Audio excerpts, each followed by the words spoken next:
ناظرین، آج کی اس ویڈیو میں ہم چند ایسے لوگوں کے بارے میں بتائیں گے جن میں سے کچھ اپنی ذہانت، کچھ اپنے مال و دولت اور کچھ اپنے لاؤ لشکر کی وجہ سے ایسے غرور و تکبر میں مبتلا ہوئے کہ انہوں نے اپنے خالق کو ہی للکارنا شروع کر دیا۔ لیکن بلندیوں پر براجمان یہ لوگ کتنی تیزی سے پستی میں جا گرے اور عبرت کا نشانہ بنے، انہیں خود بھی معلوم نہ ہوا۔ ٹینکریڈو نیوز یہ برازیل کا منتخب وزیر اعظم تھا جو کہ خدا اور اس کے وجود پر بالکل یقین نہیں رکھتا تھا۔ اس نے ایک مرتبہ بھرے مجمع میں اپنے سگار کا دھواں ہوا میں اڑاتے ہوئے کہا تھا، "گاڈ دیٹس فار یو"۔ ناظرین، حیرت انگیز طور پر ٹینکریڈو کی موت لنگز کینسر کی وجہ سے ہوئی۔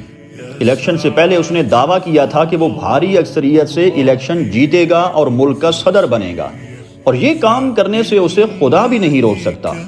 بلا شبہ ٹینکریڈو الیکشن جیت گیا، لیکن اپنی صدارتی ذمہ داریاں سنبھالنے سے صرف ایک رات پہلے یہ شدید بیمار ہوا اور 38 دن بیمار رہنے کے بعد مر گیا۔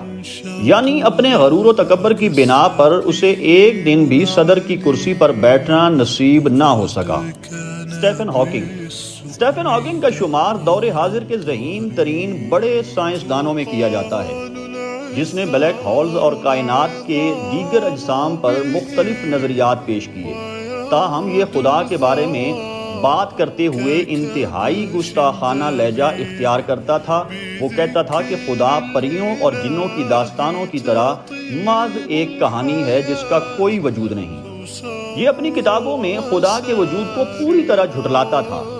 اسٹیفن ہاکنگ کے نزدیک یہ کائنات کسی خدا نے نہیں بنائی، بلکہ یہ ازل سے اپنا وجود رکھتی ہے اور اپنی شکلیں تبدیل کرتی رہتی ہے۔ یہ ایک رات کسی محفل میں خدا کے وجود کو بڑے زور و شور سے جھٹلا کر واپس آیا، لیکن اگلے روز یہ اپنے کمرے میں مردہ پایا گیا۔ خدا کے وجود سے یہ انکاری سائنسدان کی زندگی کسی سانحے سے کم نہ تھی۔ پوری زندگی اپنی بیوی سے جسمانی تشدد کا نشانہ بنتا رہا۔ اس کے جسم پر زخموں کے نشان واضح نظر آتے تھے۔ ناظرین، آج میرے رب کی باز گشت کائنات کی ہر شے میں سنی جا سکتی ہے، لیکن اسٹیفن ہاکنگ کا دنیا میں کوئی وجود نہیں۔ تھامس اینڈریو یہ اپنے دور کا سب سے بڑا شپ بلڈر یعنی جہازوں کا بنانے والا تسلیم کیا جاتا تھا۔ یہ وہی شخص ہے جس نے اپنے دور کے مشہور بحری جہاز ٹائٹینک کا نقشہ تیار کیا تھا۔ اس کا کہنا تھا کہ یہ اب تک کا سب سے مضبوط اور محفوظ ترین بحری جہاز ہے، جسے خدا بھی سمندر میں نہیں ڈبو سکتا، معاذ اللہ۔ لیکن سب کچھ اس کی توقعات کے برعکس ہوا۔ ٹائٹینک اپنے پہلے ہی سفر کے دوران بحر اوقیانوس میں ایک برفانی تودے سے جا ٹکرایا، جس سے شدید نقصان پہنچا، اور یہ 1500 سے زائد انسانی جانوں کو لے کر سمندر کی گہرائیوں میں دفن ہو گیا۔ بڑے بڑے بزنس مین اور سیاستدان بھی اس حادثے کا شکار بنے۔ خود تھامس اینڈریو بھی اپنے ہی بنائے ہوئے جہاز کے ساتھ سمندر میں غرق ہو گیا، اور خدا کو للکارنے والے اس متکبر شخص کی لاش تک نہ مل سکی۔ نمرود اپنے زمانے کا جابر ترین بادشاہ گزرا ہے، جو اپنے آپ کو خدا کہلواتا تھا اور اپنی رعایا کو اپنی ہی عبادت کرنے کا حکم دیتا تھا۔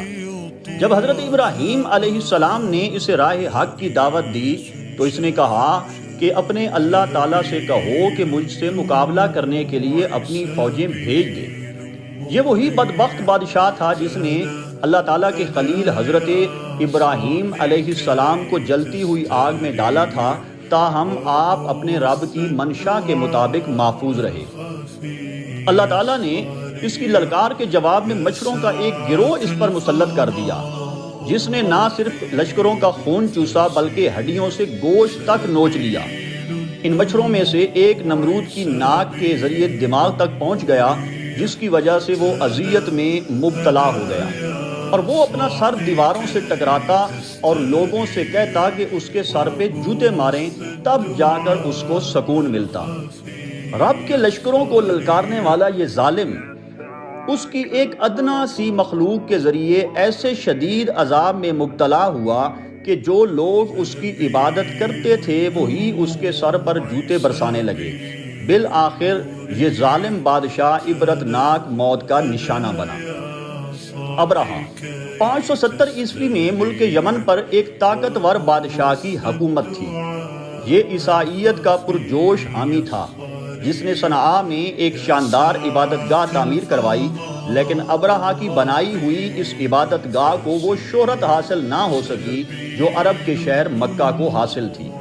لہٰذا غرور میں مبتلا اس بادشاہ نے ایک لشکر جرار لے کر مکہ پر حملہ کیا۔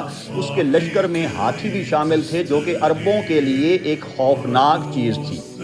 تب اللہ تعالیٰ نے خود اپنے گھر کی حفاظت فرمائی اور آسمانوں سے ابابیلوں کا ایک لشکر نازل فرمایا۔ رب کائنات کے بھیجے ہوئے اس لشکر نے آسمان سے پتھر پھینک پھینک کر ابرہہ کے لشکر کو بھوسے کے ڈھیر میں تبدیل کر دیا۔ فرعون کسی ایک بادشاہ کا نام نہیں بلکہ یہ ایک عہدہ تھا۔ جو مصر کا حکمران ہوتا اسے فرعون کہا جاتا تھا۔ یوں تو مصر کی تاریخ ظالم اور جابر فرعونوں کے تذکروں سے بھری پڑی ہے، تاہم حضرت موسیٰ علیہ السلام کے زمانے کے فرعون کو تاریخ انسانی کے ظالم ترین بادشاہ کا درجہ حاصل ہے۔ یہ فرعون اپنے آپ کو بادشاہ کہتا اور مصر کی عوام کو اپنے آگے سجدہ ریز ہونے کا حکم دیتا۔ اللہ تعالیٰ نے حضرت موسیٰ علیہ السلام کو اس کے پاس رشد و ہدایت کے لیے بھیجا، لیکن یہ بدبخت باز نہ آیا۔ اس نے قوم بنی اسرائیل اور حضرت موسیٰ علیہ السلام کو قتل کرنے کے لیے ان کی پیش قدمی کی۔ تب اللہ تعالیٰ نے قوم بنی اسرائیل کو دریائے نیل میں ایک راستہ بنا کر پار کر دیا، لیکن جب فرعون اپنے لشکر کے ساتھ سمندر میں اترا تو رب ذوالجلال نے اس کو اس کے لشکر سمیت پانی میں غرق کر دیا۔